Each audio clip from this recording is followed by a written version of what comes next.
এই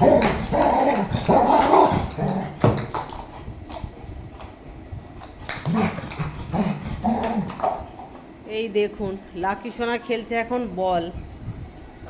আর দেখুন একার মনেই খেলছে, দিদি খেলে না, দিদি ওপরে বসে আছে। আর লাকি সোনা এই যে, আর আমি যেই ফোনটা নিয়েছি বাবু বুঝতে পেরে গেছে, একটু থেমে গিয়েছিল, আবার এই দেখুন আবার খেলছে। সোনা কি করছো তুমি? বল খেলছো সোনা? সোনা চলো সে বলটা নিয়ে এসো, বলটা নিয়ে এসো। দিদিকে ডাকো, দিদিকে, দিদি ঘরে আছে, যাও দিদিকে ডাকো। হাই খেলো, খেলা বন্ধ করলে কেন? খেলো খেলো, বল খেলো। হাঁপিয়ে পড়েছে আমার সোনাটা।